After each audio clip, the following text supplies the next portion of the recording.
I'm joined now by Chris Mayer. He's creator of the Bonner Private Portfolio and also the author of 100 Baggers. He comes to us from Maryland. Chris is always a favorite on the Power and Market Report, and it's been too long. So Chris, welcome back. How are you? Thank you for having me on, Albert. Love to be here. It's a coincidence, Chris, as I was just mentioning to you in the pre-interview. I came in to the office today, and what was in my email box was a message from Will Bonner talking about your new project, 100 to 1. So it's great timing. I imagine that this is tied to the research you did for your book from a little while back. So briefly, before we get started, why don't you tell us about that? Sure. Yeah. So as you know, I wrote in 2015, I wrote a book called 100 Baggers. And that was based on research I had done on all the stocks that had returned at least 100 to 1. We went back to 1964. That's as far as we got good data for. 1964 to 2015, 2014, roughly when the book ended. So it was roughly like a 50-year period of time there. And it was built also on the work of a guy named Thomas Phelps, who wrote a book called 100 to 1 in the stock market in 1972. And he looked at stocks that had gone up at least 100 to 1 from 1932 to 1972. So it's kind of an updating of that. And the idea was, so we statistically came up with this list and just sort of try to delve into if we could reverse engineer or figure out what were the key drivers for these fantastic returns.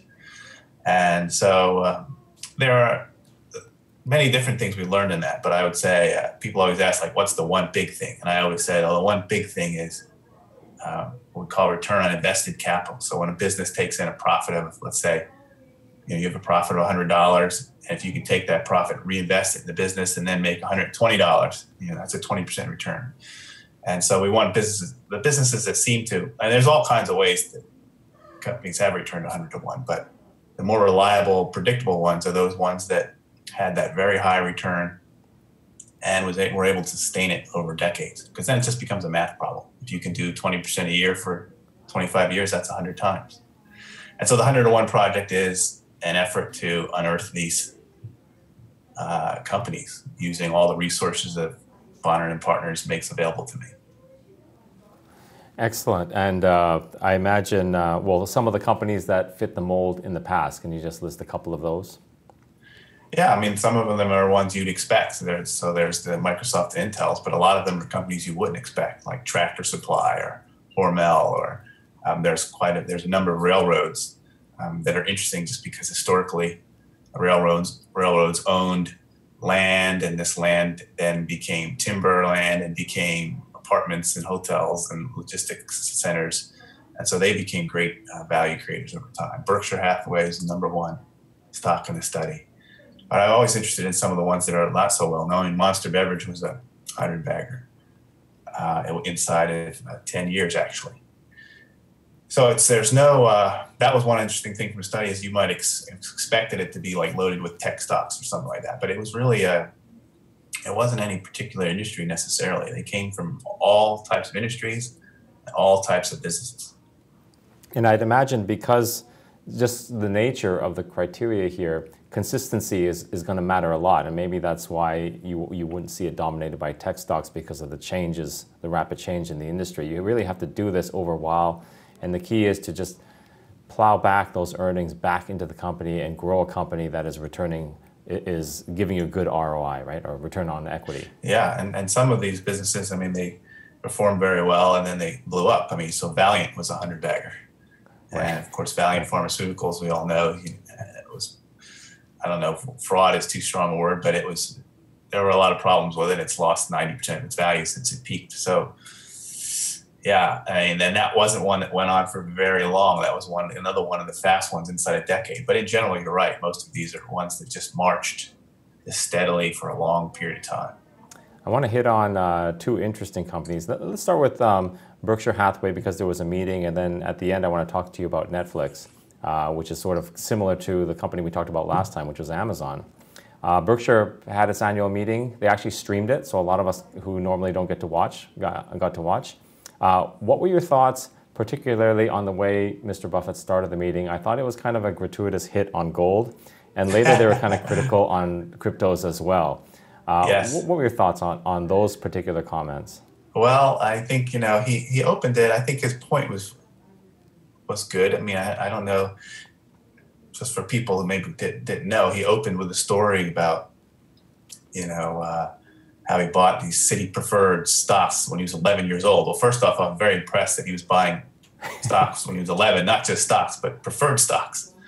And he bought it. This was during World War II. I think it was 1942 in March, and the headlines were very bad. The Allies looked like they were losing the war. And markets were going down. He buys a stock, and it goes lower, and he kind of gets frightened. It comes back, and he sells it for a small profit. But if he had held it, he would have made much more. And he takes this as a lesson, basically, to not a couple lessons. One is not to get so involved in the day-to-day headlines that you lose the kind of the bigger picture of what's going on. But then he also used it to show the difference between owning a productive asset, and that's where he took his pot shots at gold, where he was saying that if you own an ounce of gold, 20 years later or whatever, it's still an ounce of gold. Where you own a business, it could conceivably grow and be worth a lot more. So I mean, I think that to that point is basically right, but I don't think that necessarily that means you don't want to own gold, because part of its charm is that you buy an ounce today and it's still an ounce 10 years from now or 20 years from now, and some portion of your portfolio can go to those kinds of assets, because we also know that stocks can lose a tremendous amount of value and you don't always get them right. Yeah, that was his basic lesson. I think the other thing about gold, people always say, why own gold? And they usually give a lot of reasons about the dollar or something like that. But I think just from a very practical portfolio management point of view, you can look at, even if you just own 5% of your portfolio in gold over time, what that does to returns. It actually dampens the volatility just a little and adds a little bit of return. Now, this is, of course, back tested, so there's no guarantee that the future will look anything like the past. But I've always thought that's a more interesting reason to own gold. Is it tends to zig when the market zags, and it can be a nice little diversifier, especially as you balance and rebalance every year. Chris, I agree with you in the sense that a comparison between productive versus non-productive is a valid comparison, but he could have used the U.S. dollar, something Sure. that he holds a lot of, and made all of the same arguments. So that's the part that I found interesting. What about Charlie Munger's comments about cryptocurrencies? Yeah, that got a lot of play, and Charlie Munger's 94 years old, so I don't think he's going to. I don't think, and both Buffett and Munger have had this sort of anti-tech bias for a long time. So I don't think they're the kind of people who would ever embrace cryptos, whether it was right or wrong. But again, in this context, I think again he was making a valuable point about buying something that produces cash and something that its value is only because you can sell it to someone else. So again, he chose crypto for whatever reason, because that's what's in people's mind. But he could have used anything else. He could have used oil. He could have used copper. He could have used paintings and art. These are things people buy, and then you look at some point to sell it to someone else, but it doesn't generate cash on its own. And that's the point he was making, where if you own a business, or he likes Buffett likes to use the example too of a farm, presumably it produces something over time. And so that's a good distinction between kind of maybe investing and speculating, whether or not you own something that has some sort of intrinsic value, which is not the best phrase, but intrinsic value, meaning that it does generate some sort of cash, versus something that you just own and that you hope you might be able to flip to somebody else at some point. That's another good point, Chris, but I got to fire back. He could have chose any currency speculation and applied the same arguments, right? Because that's sort of the essence of fiat currency, is that it has no direct use value. It's all exchange value. And the commodities that you talked about, oil and these things, these are actually input factors to productive activity. So I wouldn't lump them in the same basket as cryptos or fiats or even gold. But I think fiats, though, one thing I would say is that it does have some use value that people tend to overlook, which is that the U.S. dollar satisfies U.S. tax liabilities, and so people miss that. I mean, if you're a U.S. citizen and you have a tax liability you have to cure, you need U.S. dollars to pay those taxes, and that's a difference between cryptos and fiat currencies too. At least for sovereign issuers, they can pay taxes and fines and fees. So Okay. it's something. Yes, it's something. You're right. Let's talk about the overall market then. Before it stumbled recently, we've just had a pretty big setback in the Dow the last couple days. But before that, we were getting a lot of good news. The earnings looked impressive, especially the banks. The banks looked really good. But even retail, the technology companies were posting good earnings. The market, when I look at the reaction of the market, it seems like these companies didn't get the full benefit of that. And my feeling is possibly because they don't think it's going to last. The market doesn't think it's going to last. A lot of it is sort of one-time bumps versus improvements in their core businesses. What were your thoughts on that? Sure. Yeah. I mean, a lot of the earnings were very strong because a number of companies had tax benefits. So the new tax laws, we talked about Berkshire Hathaway. Berkshire Hathaway is one of the biggest beneficiaries. There was a big boost to its book value per share, which is really a one-time gain. There are a number of financials I follow, bank stocks, and a number of them also had these large one-time gains, which make their earnings look good. So I think you're absolutely right. The market sort of saw through a lot of that, and you're not going to get that same pop next year. So your sentiment overall then, broadly on equities, how is it right now? Well, I'm always sort of careful. I've been saying it for several years and have been wrong that market looks pricey and many assets prices are stretched. And particularly for the large, mature stocks that tend to be favored by the big passive indexes. So, you see, I don't know, just these mature companies like Coca-Cola and so on trade for very large multiples, even though they're not growing. And a company like McDonald's, where you can see that if you look at a longer period of time, say 10 years or so, you can see that the net income, the profits of those businesses have not grown. In fact, Coca-Cola's sales are lower. But what has gone is they've taken a lot of money to buy back, so they've shrunk their stock. They've taken on debt in many cases to do it. So they're levered, and they're trading at higher multiples, and they're not growing. So it's a very risky place to be, I think, in some of these larger, mature companies. But there's always wrinkles, and especially if you have a more international outlook. There's been interesting things to look at in Europe and other places. So it's hard to generalize too much with equities, but I do see that a lot of the big names that drive the indexes are expensive, I think.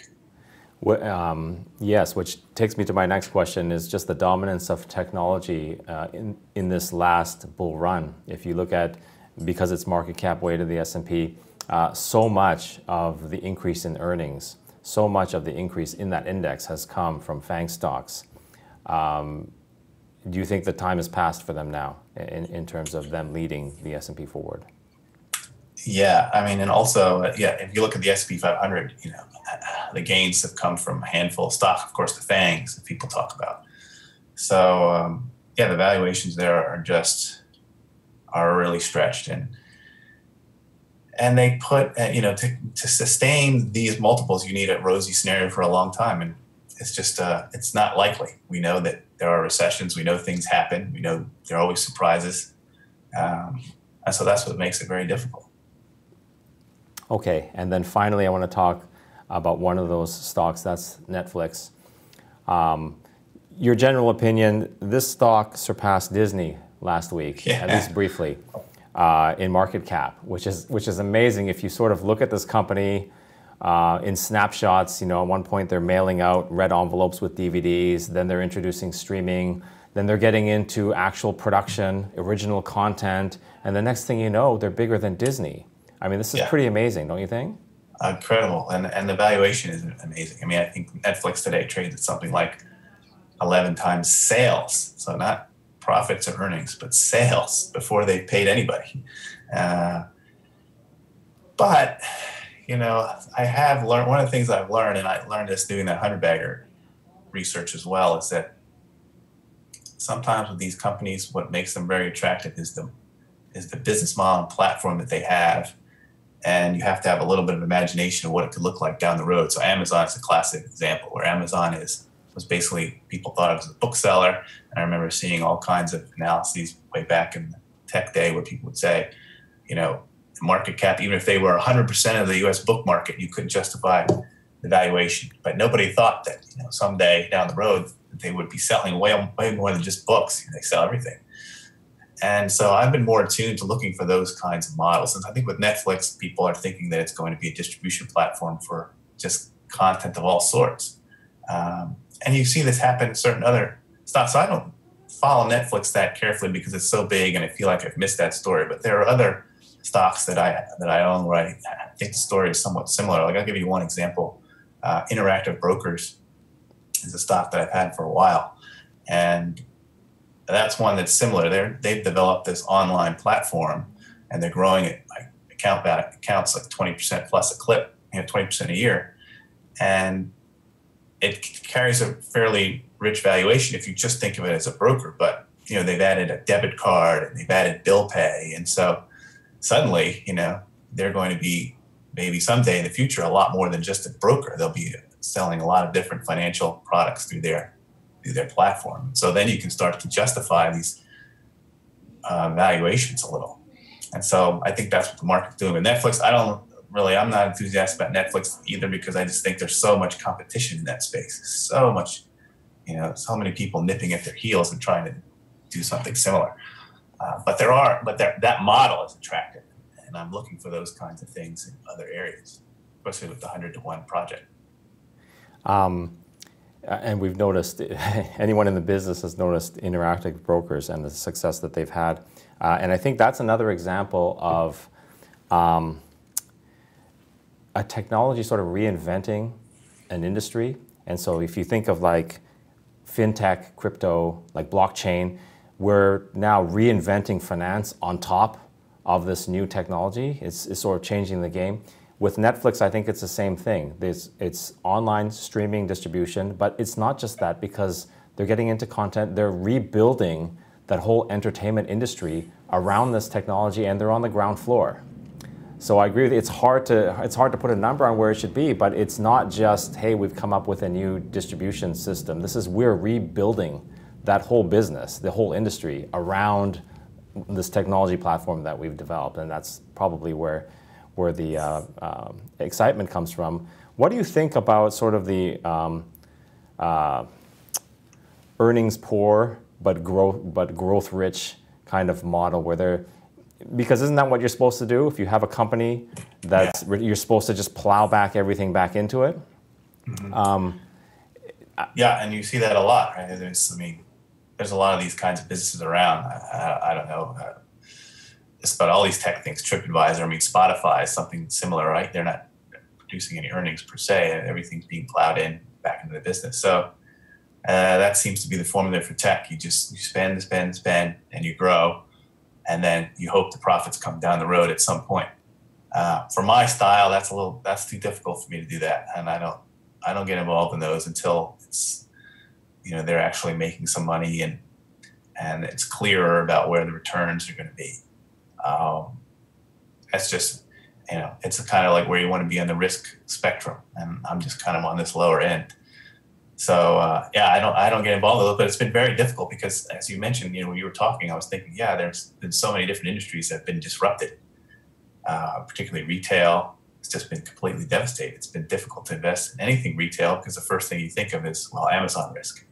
And as Amazon creeps into different segments of the market, they also, sort of force a reinvention there, even getting into old distributors like a Fastenal or Grainger.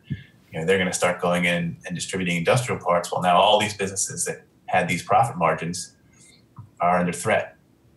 And so Bezos always says, your profit margin is my opportunity. I think that's exactly right, because wherever Amazon goes, profit margins of everybody in that industry suddenly shrinks. And as you know, those profit margins support equity valuations on top. And so you get in trouble very quickly when you own a company with shrinking profit margins. And the market reaction to Amazon announcements now is almost immediate. That's very swift and it's severe. I was thinking of those industrials, they've dropped a lot, even though nothing has quite happened yet. it may even just be a little at the margin, a little bit. And the market's reaction is very swift. But so far, I mean, the market's generally been right about those. How many charts have you seen where it's just a big, long slope down as these things bleed to death? So That's right. It's very difficult. Okay, Chris, thanks for all of that. I know you got to run. Where can people find out about 100 to 1? Well, I think the best place is probably head over to Bonner and Partners website, and you can find more about it right there. I published a 100 to 1 project under a newsletter called Focus. It's called Chris Mayer's Focus, and that's where we're doing it.